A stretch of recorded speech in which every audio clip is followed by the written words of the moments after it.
बहुत पहले की बात है। उत्तर प्रदेश के एक छोटे से गांव रामपुर में रामू नाम का बूढ़ा आदमी अपने बेटे गोपाल के साथ रहा करता था। रामू के घर के सामने ही उसकी एक छोटी सी किराने की दुकान थी। उसी दुकान के भरोसे ही रामू और उसके बेटे का गुजारा होता था। रामू का बेटा गोपाल ही वो दुकान चलाता था। एक दिन रामू से मिलने उसका पुराना दोस्त शामू आता है। अरे भाई रामू, कैसे हो? बड़े सालों बाद तुमसे मिल रहा हूँ। सब कैसा चल रहा है? ठीक ही चल रहा है शामू। तुम बताओ, तुम कैसे हो?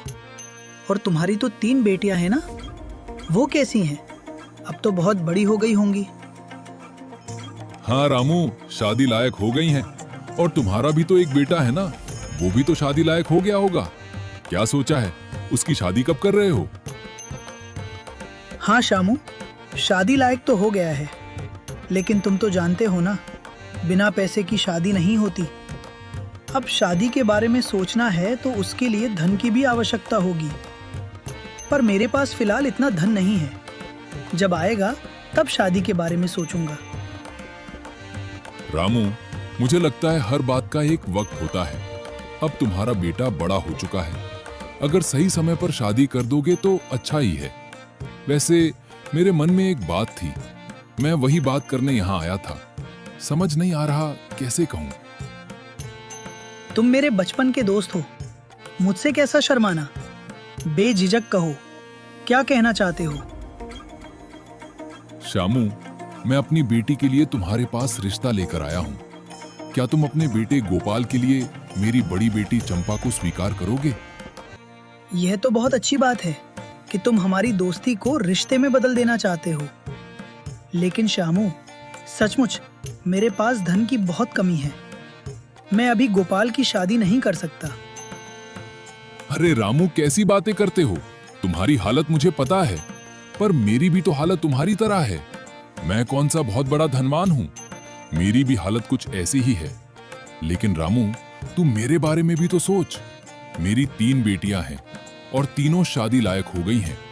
अगर बड़ी बेटी चंपा को तुम स्वीकार कर लोगे तो मैं निश्चिंत हो जाऊंगा। फिर मुझे बड़ी बेटी की कोई चिंता नहीं होगी और मैं अपनी दोनों छोटी बेटियों के लिए रिश्ता देख सकूंगा। इसलिए मैं चाहता हूं कि ये रिश्ता पक्का कर दे। और तुम चिंता क्यों करते हो? हम अभी शादी नहीं करेंगे, हम 1 साल बाद शादी करेंगे। तब तक तुम्हें भी वक्त मिल जाएगा और मुझे भी। और हाँ, 1 साल बाद हम बहुत साधारण तरीके से शादी करेंगे, तो ज्यादा खर्च भी नहीं होगा। अब बोलो, तुम क्या ने तो अपने मन की सारी बातें तुम्हें बता दी, तो क्या तुम्हें ये रिश्ता मंजूर है? हाँ शामू, तुमने सही कहा।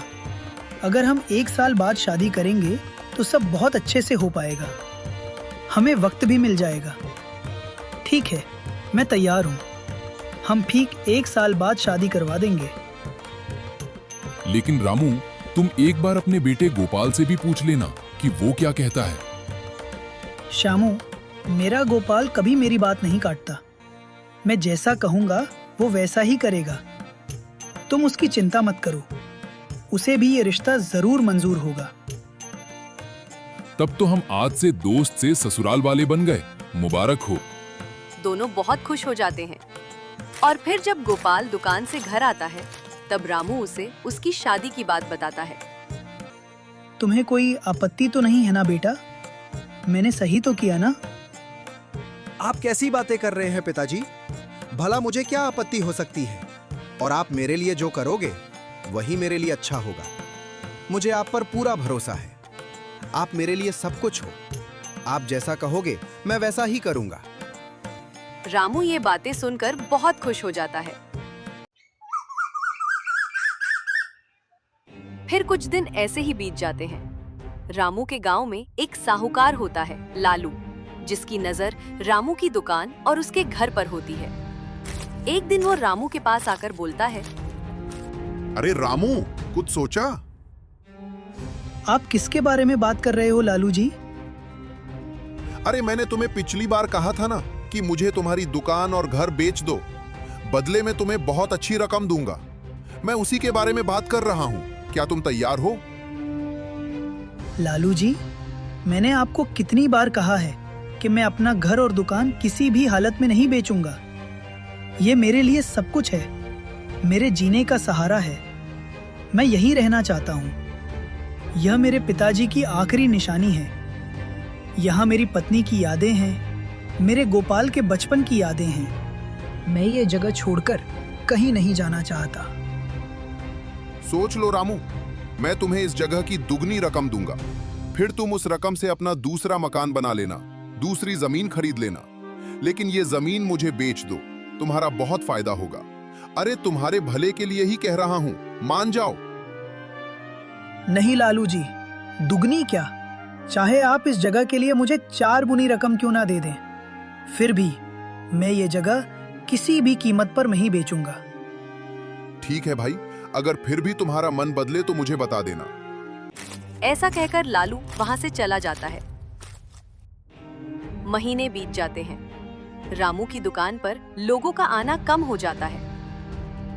पिताजी, अब दुकान पहले जैसी नहीं चलती। पहले तो हमारा जैसे तैसे गुजारा हो जाता था, और जब हमें पैसों की जरूरत है तब दुकान पहले से भी कमजोर पड़ गई है। हमारा तो घर का गुजारा भी मुश्किल से होता है। फिर हम शादी के लिए पैसे कहां से जमा करेंगे? ऐसा कैसे हो गया गोपाल? आखिर हमारी दुकान पर लोगों का आना कम क्यों हो गया? पिताजी, हमारे गांव में पहले इतनी दुकानें नहीं थी, इसलिए सब लोग हमारे यहाँ आया करते थे। लेकिन अब कई दुकानें खुल चुकी हैं, इसलिए लोग उन दुकानों पर जाने लगे हैं। और उन दुकानों वालों के पास पैसे हैं, इसलिए वे नई नई और ऊंचे दर्जे की चीजें खरीद कर लाते हैं। हमारे पास तो इतने पैसे नहीं कि हम ऊंचे दर्जे की चीजें ला सकें। शायद इसीलिए लोग अब हमारी दुकान पर आना पसंद नहीं करते। हाँ बेटा, तुमने सही कहा, शायद यही वजह है। लेकिन गोपाल, अब शादी को ज्यादा वक्त नहीं बचा है, कुछ न कुछ करना पड़ेगा। दोनों सोच में पड़ जाते हैं और देखते ही देखते समय बीतता चला जाता है। अब शादी को केवल 2 महीने बचे होते हैं। गोपाल दुकान पर गया होता है। तभी रामू सोचता है, क्या करूं? देखते देखते ये 2 महीने भी बीत जाएंगे और दुकान से पैसे तो आने से रहे। बहुत दिन इंतजार कर लिया, लेकिन दुकान चलने से रही। मेरा एक ही बेटा है और मैंने श्यामू से वादा किया है कि मैं उसकी बेटी से शादी करवाऊंगा। मुझे पैसों का इंतजाम करना होगा। एक काम करता हूं, साहूकार लालू के पास जाकर कुछ पैसे ले आता हूं। शादी के बाद गोपाल कुछ न कुछ काम करके उसके पैसे चुका ही देगा। यही सोचकर रामू साहूकार लालू के पास जाता है और पैसे मांगता है। तभी लालू बोलता है, ठीक है, मैं तुम्हें पैसे देने को तैयार हूं, लेकिन तुम मेरे पैसे लौटा दोगे? इस बात की क्या गारंटी है? बदले में तुम्हें मेरे पास कुछ न कुछ तो गिरवी रखना ही होगा। एक काम करो, तुम अपनी दुकान के कागजात मेरे पास गिरवी रख दो, फिर मैं तुम्हें पैसे दे सकता हूँ। नहीं नहीं लालू जी, मैं अपनी दुकान के कागजात नहीं दे सकता। अरे, मैं कौन सी तुम्हारी दुकान मांग रहा हूँ, सिर्फ कागजात मांग रहा हूँ। और वैसे भी दुकान तो तुम्हारे नाम पर है, तो मैं कौन सा उस पर अपना हक जमा रहा हूँ? मैं तो सिर्फ भरोसे के लिए कागजात मांग रहा हूँ। जब तक तुम अपना कर्ज नहीं लौटा देते, तब तक कागजात मेरे पास रहेंगे। जैसे ही तुम्हारा कर्ज चुकता हो जाएगा, मैं तुम्हें कागजात लौटा दूंगा। ठीक है लालू जी। ये हुई ना बात। अब बताओ, कितने पैसों की जरूरत है? मुझे 3000 रुपए की जरूरत है। ठीक है, मैं अभी लाकर देता हूँ। रुकिए लालू जी, आप एक काम कीजिए, 3000 में से मुझे सिर्फ 1000 रुपए दीजिए और 2000 अपने पास ही रखिए, क्योंकि मेरी शादी वाली है, घर में चोरी होने का डर रहता है। आपके घर में पैसे सुरक्षित रहेंगे। फिलहाल मुझे 1000 दे दीजिए, बाकी के 2000 बाद में ले जाऊं। अच्छा ठीक है, मैं अपने खाते में लिख लेता हूँ कि तुमने मुझसे 3000 रुपए लिए हैं। फिर रामू 1000 रुपए लेकर घर जाता है और उन पैसों को संभाल कर अलमारी में रख देता है और गोपाल के लौटने का इंतजार करता है। थोड़ी ही देर बाद रामू के सीने में बहुत तेज दर्द होता है। वो बहुत तड़पता है, किसी को आवाज लगाने की कोशिश करता है, लेकिन उसके मुंह से आवाज नहीं निकलती और वो नीचे गिर जाता है। थोड़ी देर बाद गोपाल घर लौटता है। अपने पिता को नीचे गिरा हुआ देखकर वो बहुत घबरा जाता है। उन्हें उठाने की कोशिश करता है, लेकिन रामू नहीं उठता। गोपाल वैद्य जी को बुलाकर लाता है। वैद्य जी रामू को देखते ही मृत घोषित कर देते हैं। नहीं वैद्य जी, ये नहीं हो सकता। मेरे पिताजी को तो कोई बीमारी भी नहीं थी। ये कैसे हो सकता है? अचानक उनकी मौत कैसे हो सकती है? मैं नहीं मान सकता। आप ठीक से देखिए। वैद्य जी उसे समझाते हैं और सांत्वना देते हैं। गोपाल जोर जोर से रोने लगता है। फिर रामू का अंतिम संस्कार किया जाता है। कुछ दिन ऐसे ही बीत जाते हैं। गोपाल पूरी तरह से अकेला पड़ चुका है। एक दिन उसे अलमारी में 1000 रुपए दिखते हैं। गोपाल सोच में पड़ जाता है। ये पैसे यहाँ कैसे आए? मुझे लगता है जरूर पिताजी ने रखे होंगे। हमारे पास तो पैसे नहीं थे।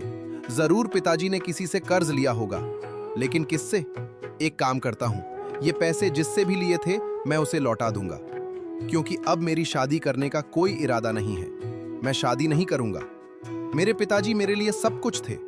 मेरी पूरी दुनिया उजड़ चुकी है। मेरे सिर पर उन्हीं का तो हाथ था, उन्हीं का सहारा था।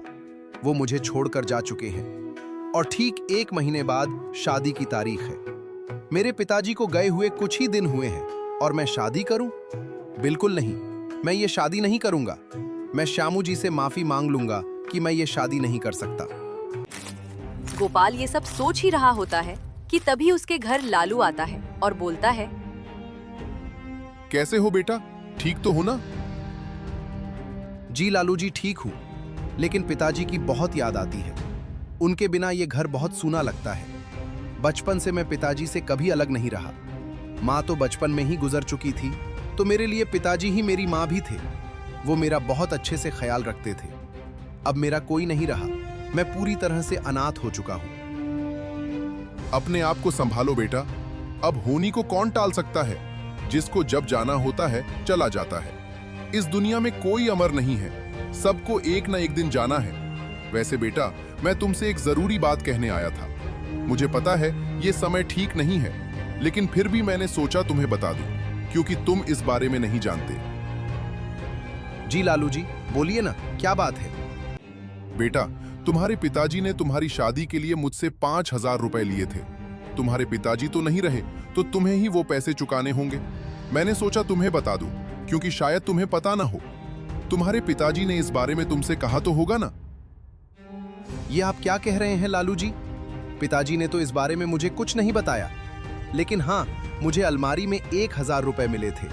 शायद वो आपके ही थे। लेकिन बाकी के 4000 कहाँ गए? अगर पिताजी ने आपसे 5000 लिए थे, तो अलमारी में सिर्फ 1000 क्यों है? और पिताजी ने इतनी बड़ी रकम क्यों ली? वो तो मैं नहीं जानता बेटा, लेकिन वो मेरे पास आए थे और उन्होंने कहा था कि तुम्हारी शादी के लिए चाहिए। अब तुम कह रहे हो कि अलमारी में 1000 थे। बाकी के पैसे तो तुम्हारे पिताजी ही जानते होंगे कि उन्होंने किसको दिए। शायद उन पर कोई और भी कर्ज रहा होगा, या फिर उन्होंने शादी के लिए खर्च कर दिए होंगे। अब ये तो तुम ही जानो और तुम्हारे पिताजी ही जाने। लेकिन मैं बस इतना चाहता हूं कि तुम मेरे वे पैसे लौटा दो। गोपाल ये सब सुनकर बहुत चिंता में पड़ जाता है और लालू से कहता है, जी लालू जी, मुझे कुछ समय दे दीजिए, मैं आपके पैसे लौटा दूंगा। फिलहाल मेरे पास 1000 रुपए हैं। आप एक काम कीजिए, ये 1000 ले लीजिए। बचे 4000 मैं काम करके लौटा दूंगा। अरे नहीं नहीं बेटा, ये पैसे तुम अपनी शादी के लिए रखो। तुम्हारी तो अगले महीने शादी है ना। ये मुझे अभी लौटाने की कोई जरूरत नहीं है। तुम शादी के बाद मुझे सारे पैसे लौटा देना। नहीं लालू जी, मैं अब शादी नहीं करना चाहता, तो मुझे इस 1000 की भी कोई जरूरत नहीं है। आप ये ले लीजिए। अरे ऐसा मत करो बेटा, तुम्हारा फैसला गलत है। तुम्हें शादी कर लेनी चाहिए। सोचो उस लड़की का क्या होगा। शादी को बस 1 महीना बचा है।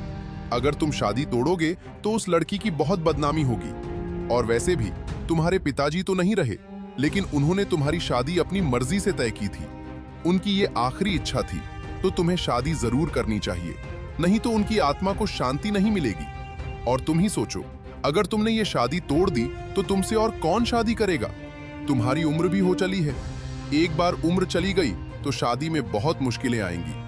तुम्हारे पिताजी की आखिरी इच्छा समझकर ये शादी कर लो। बेटा, मेरी बात मान लो। वैसे भी अब तुम बहुत अकेले पड़ चुके हो। तुम्हें अपनी जीवन साथी का सहारा मिल जाएगा। जी लालू जी, शायद आप सही कह रहे हैं। मेरे पिताजी की भी यही इच्छा थी कि उनके दोस्त की बेटी से मेरी शादी हो। मैं उनकी आखिरी इच्छा जरूर पूरी करूंगा, नहीं तो पिताजी मुझसे नाराज हो जाएंगे। आपका बहुत बहुत धन्यवाद। फिर कुछ ही दिनों में गोपाल की शादी बड़े ही साधारण तरीके से मंदिर में शामू की बेटी चंपा से हो जाती है। अब चंपा गोपाल के घर आ जाती है। चंपा स्वभाव की बहुत अच्छी है और गोपाल का बहुत ख्याल रखती है। शादी को कई दिन बीत जाते हैं। फिर एक दिन लालू फिर से घर आता है। अरे गोपाल, तुमने अभी तक मेरे पैसे नहीं लौटाए। मेरे पैसे कब लौटाओगे? मुझे और कितना इंतजार करना पड़ेगा? जी लालू जी, मैं समझ रहा हूँ। मुझे कुछ और वक्त दीजिए, मैं जल्दी आपके पैसे लौटा दूंगा। मुझे नहीं लगता तुम जल्दी पैसे लौटा पाओगे, क्योंकि तुम्हारी दुकान तो चलने से रही। गांव में और भी दुकानें हो चुकी हैं, तो तुम किसके आधार पर पैसे लौटाओगे? इतनी बड़ी रकम तुम कहां से दोगे? उससे अच्छा एक काम करो, मेरे पास तुम्हारे लिए एक बहुत अच्छा प्रस्ताव है। तुम अपनी दुकान और ये घर मुझे बेच दो, मैं तुम्हें इसकी बहुत अच्छी रकम दूंगा। नहीं लालू जी, मैं ये घर और दुकान किसी भी कीमत पर नहीं बेचूंगा। ये मेरे पिताजी की आखिरी निशानी है। मेरे पिताजी ने आपसे कितनी बार कहा था कि वो ये दुकान और घर नहीं बेचेंगे, फिर भी आप हमारी दुकान और घर के पीछे क्यों पड़े हैं? मैं जानता हूं, मेरे पिताजी ने आपसे पैसे लिए थे, वो उनकी मजबूरी थी। इसका ये मतलब नहीं कि मैं उसके बदले अपनी दुकान और घर दे दूं। मैंने आपसे कहा ना, मुझे कुछ वक्त दीजिए, मैं सारे पैसे लौटा दूंगा। ठीक है, मैं तो तुम्हारे भले के लिए कह रहा था, क्योंकि मैं अच्छे से जानता हूं कि इतनी बड़ी रकम जुटा पाना तुम्हारे बस की बात नहीं। फिर भी अगर तुम लौटा सकते हो तो तुम्हारे पास 1 महीने का समय है। अगर 1 महीने बाद मुझे पहली किस्त नहीं मिली तो याद रखना, तुम्हारे दुकान के कागजात मेरे पास हैं। इसकी नौबत नहीं आएगी। मुझे अपने आप पर पूरा भरोसा है। मैं बहुत मेहनत करूंगा और कुछ न कुछ करके आपके पैसे लौटा ही दूंगा। लालू वहां से चला जाता है। चंपा गोपाल से कहती है, सुनिए जी, हमारी दुकान तो इतनी अच्छे से नहीं चल पाती, बस घर ही चल जाता है। मैं जैसे तैसे घर चलाती हूँ। यहाँ 1 रुपया भी नहीं बचता, तो हजारों रुपए कहाँ से आएंगे और कैसे हम उनके पैसे चुकाएंगे? तुम चिंता मत करो, मुझे पता है दुकान के भरोसे मैं पैसे नहीं कमा पाऊंगा। मैं कल ही काम देखने निकल पड़ूंगा और मजदूरी करके पैसे इकट्ठे करूंगा, और जैसे ही पैसे इकट्ठे हो जाएंगे मैं किस्तों में लालू के पैसे लौटा दूंगा। यही सोचकर गोपाल दूसरे दिन काम की तलाश में निकल पड़ता है। वो बहुत जगह तलाश करता है, लेकिन काम नहीं बन पाता। निराश होकर वो एक जगह बैठ जाता है। तभी उसके पास एक सेठ आकर बोलता है, अरे सुनो, मुझे एक आदमी की जरूरत है, क्या तुम मेरे यहाँ काम करोगे? ये शब्द सुनकर गोपाल बहुत खुश हो जाता है और झट से बोल पड़ता है, हाँ सेठ जी, जरूर करूंगा। आप तो मेरे लिए साक्षात भगवान बनकर आए हो। मैं काम की ही तलाश कर रहा था, लेकिन मुझे कहीं काम नहीं मिल रहा था। बताइए ना सेठ जी, क्या काम है? मैं जरूर करूंगा। गोदाम से बोरियां निकालनी है, चलो मेरे साथ, मैं तुम्हें समझाता हूँ। गोपाल उनके साथ गोदाम में जाता है और दिन भर बोरियां उठाता है। उसे इस काम की आदत नहीं थी, इसलिए वो पूरी तरह थक जाता है। फिर भी वो काम करता रहता है। काम हो जाने के बाद वो सेठ से अपनी मजदूरी के पैसे मांगता है। सेठ बोलता है, हाँ रुको, दे रहा हूँ। मैं क्या कहीं भागा जा रहा हूँ जो इतनी जल्दी है? मेरा बटुआ कहाँ गया?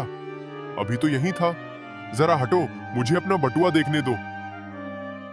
सेठ को अपना बटुआ कहीं दिखाई नहीं देता। वो जोर से चिल्लाता है, अरे लड़के, मेरा बटुआ कहाँ है? सेठ जी, मुझे क्या पता आपका बटुआ कहाँ है? मैं तो अभी आपके पास आया हूँ, वो तो आपको पता होगा। झूठ मत बोल, मेरा बटुआ तूने ही चुराया है। तेरे आने से पहले यहाँ बटुआ था, अब कैसे गायब हो सकता है? इसका मतलब तूने ही चुराया है। चोर कहीं के, तू चोरी करने के इरादे से यहाँ आया था। ऐसे एहसान फरामोश, मैंने तुझे काम दिया और तू मेरे यहाँ चोरी करता है। चल निकाल मेरा बटुआ। ये आप क्या कह रहे हैं सेठ जी? मैं कोई चोर नहीं हूँ। मेरे पिताजी ने मुझे ऐसे संस्कार नहीं दिए। मैं मेहनत की कमाता हूँ और मेहनत की खाता हूँ। मेरे पास आपका कोई बटुआ नहीं है। आप तो मुझे बस मेरी मजदूरी के पैसे दीजिए। देख ही रहा हूँ कि तेरे पिताजी ने तुझे कैसे संस्कार दिए हैं। एक तो चोरी करते हो, ऊपर से झूठ बोलते हो, तुम्हें शर्म नहीं आती, और ऊपर से मजदूरी के पैसे मांग रहे हो। तुम्हारी इतनी हिम्मत? पहले मेरा बटुआ निकालो, नहीं तो अंजाम बहुत बुरा होगा। मैंने कहा ना, मेरे पास कोई बटुआ नहीं है। अच्छा, तो तू ऐसे नहीं मानेगा। चल सरपंच जी के पास। वो आदमी गोपाल को सरपंच जी के पास ले जाता है। इस बात पर पंचायत बिठाई जाती है। सेठ बोलता है, सरपंच जी, मेरे बटुए में 10,000 रुपए थे। मैंने अपने मजदूरों की मजदूरी देने के लिए रखे थे। इस आदमी ने मेरा बटुआ चुरा लिया। आप इसे कहिए कि मेरे पैसे मुझे लौटा दे। नहीं सरपंच जी, ये झूठ है। मैं वहां चोरी करने नहीं, मजदूरी करने गया था। इसने मुझे मजदूरी के पैसे तो नहीं दिए, और ऊपर से मुझ पर झूठा इल्जाम लगा रहा है कि मैंने पैसे चुराए। मैंने ऐसा कुछ नहीं किया है। झूठा कहीं का। सरपंच जी, ये झूठ बोल रहा है। अगर आपको शक है तो मेरे पास इस बात का गवाह है कि मेरा बटुआ इसी ने चुराया है। आप साहूकार लालू जी से पूछ लीजिए। तभी लालू बोलता है, जी सरपंच जी, सेठ भोलू सच बोल रहा है। मैंने खुद गोपाल को बटुए से पैसे गिनते हुए देखा है। बटुआ गोपाल के पास ही है। दरअसल सरपंच जी, गोपाल ने मुझसे भी 5,000 रुपए कर्ज ले रखा है, जो अब तक नहीं चुकाया। मुझे लगता है शायद इसीलिए उसने पैसे चुराए होंगे। अच्छा लालू, मुझे अब पूरी बात समझ आ गई। तो ये सब तुम्हारा किया धरा है। तुम जानबूझकर मुझ पर इल्जाम लगा रहे हो ताकि तुम्हें मेरी दुकान और घर मिल सके, है ना? तो ये तुम्हारी साजिश थी, और ये सेठ भी तुमसे मिला हुआ है। तुम दोनों ने मिलकर मुझे फंसाया है। तुम अच्छी तरह जानते हो लालू कि मैंने कोई बटुआ नहीं चुराया। सरपंच जी, आप इसकी बातों पर यकीन मत कीजिए। आप अपना फैसला सुनाइए। हमने दोनों पक्षों की सफाई सुन ली है। गोपाल, सेठ भोलू के पास गवाह है जिसने तुझे पैसे गिनते हुए देखा है। तो तू झूठ बोलने की कोशिश मत कर। और जैसा कि लालू कह रहा है कि तुमने उससे भी कर्ज ले रखा है, हम तुम्हें 1 महीने का समय दे रहे हैं। तुम 1 महीने के अंदर कुछ भी करो, लेकिन लालू और सेठ भोलू के सारे पैसे लौटा दो, वरना हमें कोई कठोर निर्णय लेना होगा। तुम्हारे पास 1 महीने का समय है। ये पंचायत यहीं समाप्त होती है। गोपाल बहुत चिंता में पड़ जाता है और निराश होकर घर चला जाता है। चंपा उससे कहती है, अब क्या होगा जी? पहले तो उस लालू के ही पैसे थे, अब तो चोरी का भी इल्जाम सिर पर आ गया। ये हमारे साथ हो क्या रहा है? भगवान हमारी इतनी कठोर परीक्षा क्यों ले रहे हैं? इतनी बड़ी रकम तो हम कभी नहीं जुटा पाएंगे, और ये सब उस लालू ने जानबूझकर किया है। उसने सेठ भोलू को तुम्हारे पास भेजा और तुम्हें काम दिलवाया ताकि वो तुम पर चोरी का इल्जाम लगा सके, क्योंकि वो हमारा घर और दुकान हथियाना चाहता है। उसे लगा अगर वो इतनी बड़ी चोरी का इल्जाम लगाएगा तो हम इतनी बड़ी रकम कभी नहीं लौटा पाएंगे और उसे हमारा घर और दुकान मिल जाएगी। इसलिए उसने षड्यंत्र रचा। वो कितना नीच और गिरा हुआ आदमी है। भगवान उसे कभी खुश नहीं रखेंगे। उसका सत्यानाश होगा। उसे हमारी बद्दुआ लगेगी। चंपा, मैं जानता हूं इस वक्त सारे रास्ते बंद हो चुके हैं, लेकिन जब सारे रास्ते बंद हो जाएं, तब एक रास्ता हमेशा खुला रहता है, और वो है ईश्वर। मुझे उस पर पूरा भरोसा है। वो मुझे जरूर कोई ना कोई रास्ता दिखाएगा। चंपा, झूठ की उम्र ज्यादा दिन नहीं होती। तुम देख लेना, जीत सच की ही होगी। मैं नहीं जानता कि कैसे और कब होगा, लेकिन मुझे इतना भरोसा है कि मैंने कोई चोरी नहीं की, तो ईश्वर मेरा साथ जरूर देगा। सत्य की जीत होगी। और उसी दिन लालू के गोदाम में बहुत बड़ी आग लग जाती है।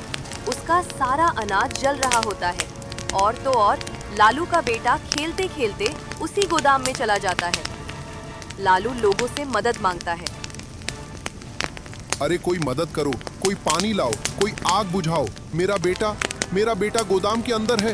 कोई तो बचाओ, मेरे बेटे को बचाओ। मेरा सारा अनाज भी जल जाएगा, मैं बर्बाद हो जाऊंगा। कोई तो मदद करो। सारे गांव वाले बस तमाशा देखते रहते हैं। कोई उसकी मदद नहीं करता। किसी की अंदर जाने की हिम्मत नहीं होती। आग बढ़ती ही जाती है। गोपाल और उसकी पत्नी चंपा भी शोर सुनकर घर के बाहर आ जाते हैं। गोपाल चंपा से कहता है, चंपा, मैं अभी जाकर आता हूँ। आप क्या कह रहे हैं? कोई जरूरत नहीं है वहां जाने की। आप ऐसे नीच आदमी की मदद करना चाहते हैं जिसने हमारे साथ इतना बुरा किया। आप कहीं नहीं जाएंगे। ईश्वर ने उसे सजा दी है और वो भी उसी के कर्मों की सजा है। उसे भुगतने दीजिए। नहीं चंपा, ये वक्त ऐसी बातें सोचने का नहीं है। भले ही उसने मेरे साथ कितना भी बुरा किया हो, लेकिन इंसानियत के नाते मुझे उसकी मदद करनी होगी। उसे अपने कर्मों की सजा मिलेगी, वो ईश्वर देगा। लेकिन इंसानियत के नाते मैं उसके बच्चे को यूं जलता हुआ नहीं देख सकता। अगर मुझ में भी इंसानियत न रही तो उनमें और मुझ में फर्क क्या रह जाएगा? मुझे जाना होगा। और गोपाल दौड़ पड़ता है। एक चादर लपेटकर वह आग के अंदर जाता है और लालू के बेटे को बाहर निकाल लाता है। सारे लोग ये देखकर दंग रह जाते हैं। लालू को अपनी आंखों पर यकीन नहीं होता। वह भी देखकर दंग रह जाता है। अपने बेटे को जिंदा देखकर वह बहुत खुश होता है। ना चाहते हुए भी लालू को गोपाल का एहसान लेना पड़ा। इसके लिए उसे दुख होता है। वह गोपाल से धन्यवाद तक नहीं कहता और गोपाल वहां से चला जाता है। घर पहुंचकर चंपा कहती है, देखा आपने? अपनी जान की परवाह किए बिना आपने उस लालू के बेटे की जान बचाई, लेकिन उस नीच आदमी ने धन्यवाद तक नहीं कहा। चंपा, मैं उसके धन्यवाद के लिए उसके बेटे को बचाने नहीं गया था। मैं इंसानियत के नाते गया था। वो भले मेरा धन्यवाद करे या ना करे, लेकिन मेरे मन में ये बात नहीं रहेगी कि मैं उसके बेटे की जान नहीं बचा पाया। मैं उसे अपनी आंखों के सामने मरता हुआ नहीं देख सकता था। तुमने देखा, गांव में कोई भी आदमी आगे आने को तैयार नहीं था। अगर मैं न जाता तो शायद उसका बेटा मर जाता, और एक बेटे की जान माँ बाप के लिए बहुत कीमती होती है। लालू और उसकी पत्नी जीते जी मर जाते। ये तो उनके कर्मों की सजा थी जो उन्हें मिल रही थी। मुझे नहीं लगता कि आपको उनकी मदद करनी चाहिए थी। वो इस लायक ही नहीं है। छोड़ो चंपा, ईश्वर सब देख रहा है। मैंने कहा ना, इंसाफ वही करेगा। उसके पास न्याय है। सब ईश्वर पर छोड़ दो। इधर लालू बैठकर सोचता है, मैं तो पूरी तरह बर्बाद हो चुका हूँ। गोदाम का सारा माल जलकर राख हो चुका है। मेरे पास अब कुछ नहीं बचा। वो तो अच्छा हुआ मेरे बेटे की जान बच गई, नहीं तो आज मैं अपने बेटे को भी खो देता। और मुझे मजबूरन ऐसे आदमी का एहसान लेना पड़ा जिससे मैं सबसे ज्यादा नफरत करता हूँ। लालू की पत्नी उसे कहती है, आपको शर्म आनी चाहिए। ऐसी घटिया सोच रखते हो। उस गोपाल ने अपनी जान पर खेलकर हमारे बेटे की जान बचाई, फिर भी आप उसके बारे में ऐसा सोच रहे हो। आपने तो उसका धन्यवाद तक नहीं किया। आज अगर वह गोपाल न होता तो हमारा बेटा भी न होता। आज हम उसकी लाश पर रो रहे होते। फिर भी आपका दिल नहीं पिघला। आपने उसके साथ न जाने क्या क्या नहीं किया। उसे कितने दुख और तकलीफें दी। फिर भी वह सारी बातें भूलकर हमारे बच्चे को बचाने दौड़ पड़ा, जबकि गांव में कोई भी उस आग के पास जाने को तैयार नहीं था। अरे गांव वाले तो क्या, आप खुद उस बच्चे के पिता होकर उसे बचा नहीं पाए। आपको शर्म आनी चाहिए। अगर यही बात गोपाल के साथ होती तो आप ही बताइए, क्या आप उसके बच्चे को बचाने जाते? जहां तक मैं आपको जानती हूँ, बिल्कुल नहीं जाते, बल्कि दूर खड़े रहकर उसकी बर्बादी का तमाशा देखते और खुश होते। ईश्वर से डरिए। आज ईश्वर ने आपको आपके पापों की सजा दी है। वह तो शुक्र मनाइए कि उस गोपाल की वजह से हमारा बेटा बच गया, नहीं तो ईश्वर आपको ऐसी सजा देता जो जिंदगी भर नहीं भूलते। अपनी पत्नी की सारी बातें सुनकर लालू का सिर शर्म से झुक जाता है।